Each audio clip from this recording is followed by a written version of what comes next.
joining us today. I'm Miss Jody, and this is John from the Humane Society. And today he brought Bella, and Bella's gonna be here when I read a book. The book is called The Old Woman Who Named Things, and it's a book about a brown dog, and I hope you'll enjoy our story. The Old Woman Who Named Things by Cynthia Ryland.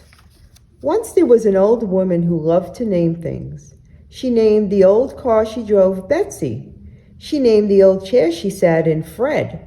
She named the old bed she slept on Roxanne. And she named her old house Franklin. Every morning she would get out of Roxanne, have a cup of cocoa in Fred, lock up Franklin, and drive to the post office in Betsy. She always hoped for a letter from someone, but all she ever got was bills.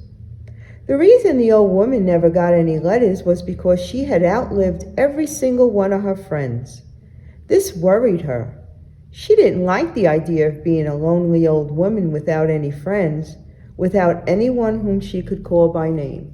She began to name things, but she named only those things she knew she could never outlive. Her car, Betsy, had more get up and go than anything around.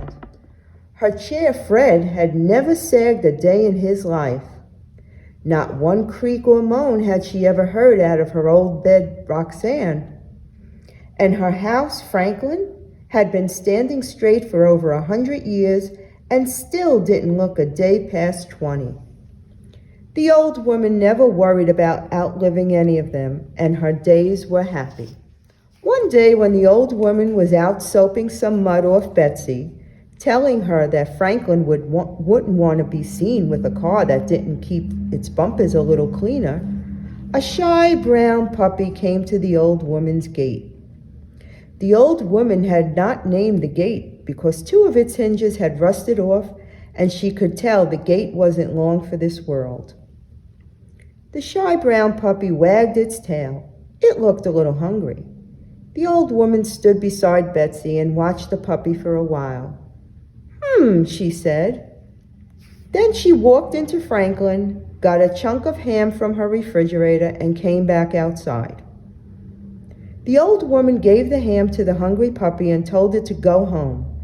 She told it that Betsy always made puppies sick, and Fred never allowed puppies to sit on him, and Roxanne wasn't wide enough for a puppy and an old woman to fit on. And besides all this, Franklin couldn't tolerate dog hair, so the puppy went away. But the next day, the puppy was back.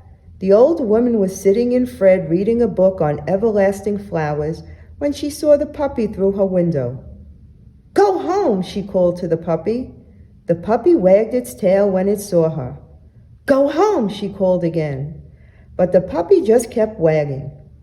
The old woman noticed that it still looked a little hungry. So she went to her refrigerator. She gave the puppy a hunk of cheese and 2 biscuits. Then she told it to go home. The puppy went away. That night, as the old woman plumped up the pillows on Roxanne, she thought about the puppy. It was a very nice puppy, she thought. It was a very pretty puppy, she thought. But it couldn't stay. If it stayed, she would have to give it a name. And it could never last as long as Franklin or Fred or Betsy or Roxanne. She might outlive it, and she didn't want to risk that. She didn't want to outlive any more friends. She would just keep telling it to go home. Every day, the shy brown puppy came to the old woman's gate. Every day she fed it and told it to go home. Always it went away, and always it came back the next day. This went on for many months. The puppy got bigger and bigger until soon it wasn't a puppy anymore. It was a dog! And it was still a dog with no name. In all this time, the old woman had gotten a new dresser that she had named Bill, a new wheelbarrow that she had named Francine, and a new concrete pig for her garden that she had named Bud. But the dog she faithfully fed at her gate every day still had no name. Since it had no name, the old woman didn't have to worry about outliving it, and she thought herself pretty clever in this. Then one day the shy brown dog did not come to the old woman's house. She sat and fretted and watched the gate all day long, but the dog never came.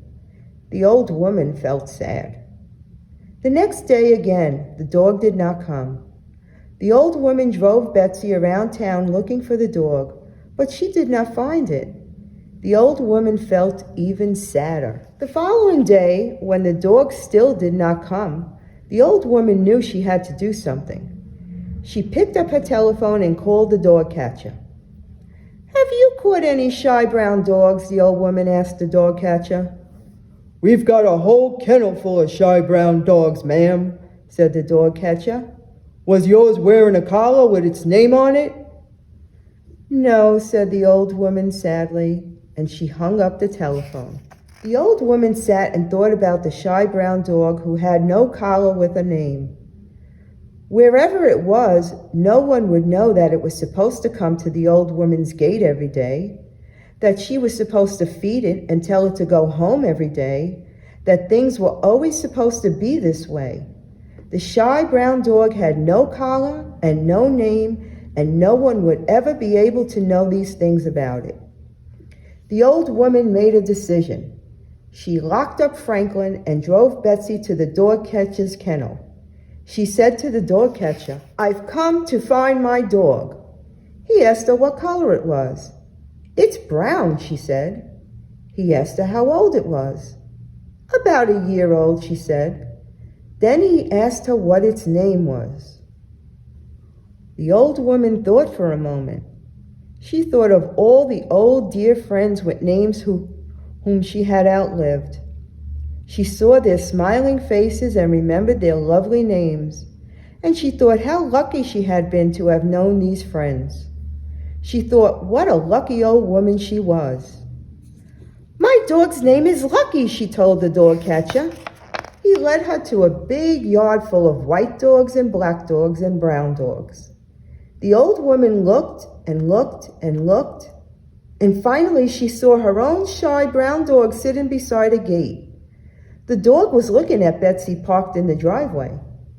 The old woman called out, "Here, Lucky!"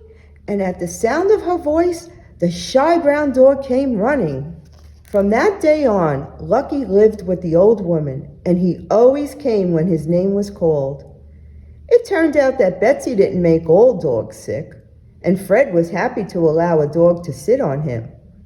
Franklin really didn't mind a little dog hair, and every night Roxanne was sure to make herself plenty wide enough for a shy brown lucky dog and the old woman who named him. So John, why don't you tell us a little background about Bella and what kind of dog she is? So Bella is an 8-month-old pitty mix. She is super friendly, very submissive dog. She rode very well in the truck over here. She loves treats, gets along with other dogs very well, and is extremely playful. She's up for the adoption at the Greenwood Humane Society, and you can visit them out on Airport Road. Come and visit Bella. She'd love to get her forever home, Jody. Well, Bella, I thank you and John for joining us today, and everybody in our audience for joining us for our Furry Tales story. I hope you enjoyed it, and I hope you'll pay Bella a visit.